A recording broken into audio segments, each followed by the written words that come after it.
plants are indeed very vigorous. And this one makes a lot of seeds, but the way I'm using it, where it's in a very thickly planted area, it's really not a problem. And you know, you have to just kind of go with your own experience of things like this, whether they're going to be problematic for you in the long term. So, but this one has not been problematic for me, and it's one of those things like a buddleia that makes a woody structure in the summer, and then you cut it all the way down to the ground in the early spring. The good old-fashioned Rosa Sharon, a lot of people disparage this, but I inherited this one. It came with the house, and so I kind of just went with it and planted around it, and used it as a sort of a color theme for that area. But you know, reliable to bloom at this time of year for sure. And there are lots of single varieties, double varieties.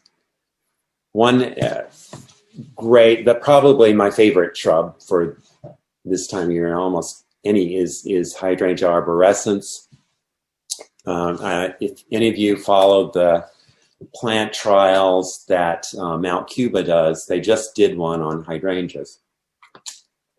And this particular cultivar, which is White Dome, came in as #1 for pollinators out of all the hydrangeas that they tested. So Hydrangea arborescens, it's the native northeastern hydrangea.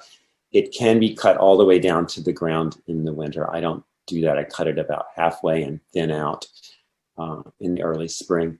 But this is basically, these are the parents of Annabelle, you know, the very well-known one. Haas Halo came in at #1 in that hydrangea trial. So this is just one of my favorite plants of the last 20 years, I'd say. And so if you haven't run across Haas Halo, you might want to. It has these huge flower clusters, fertile flowers in the middle, sterile florets around the edge, and it's always just covered in bees and little wasps and wonderful pollinators all the whole time that it's blooming. And then in the fall, you know, as you get into September, it blooms, you know, earlier than what we're talking about. It blooms in June and July, but it is a great plant for the late garden because it has these very persistent heads, and they turn beautiful shades of gold. And then in the winter, you know, this is probably my favorite time of year for this plant, is when the snow falls on it, and they're very sturdy. They will stand up to lots of snow, which is, you know, can be a problem with a lot of perennials that we leave up. We have a lot of heavy wet snow in this area.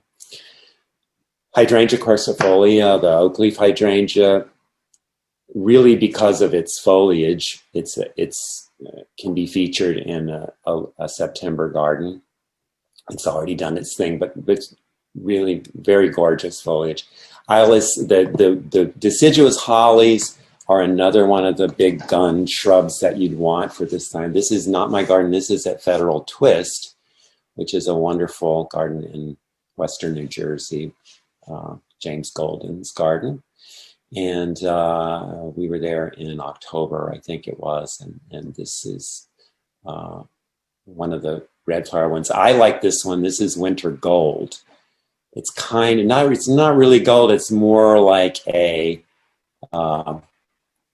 traffic cone orange, but I think it sets fruit very early and colors up early, so that you get it along with the asters and a lot of the other late summer flowers. So this is my favorite out of but there are lots of them. You know, there are lots of them, and you do need a male somewhere on your property. Ours is not anywhere near these plants. It's all the way at the back of the place, but the bees carry the pollen, so we always have nice berries set. Lespedeza thunbergii is not a native, but it's a beautiful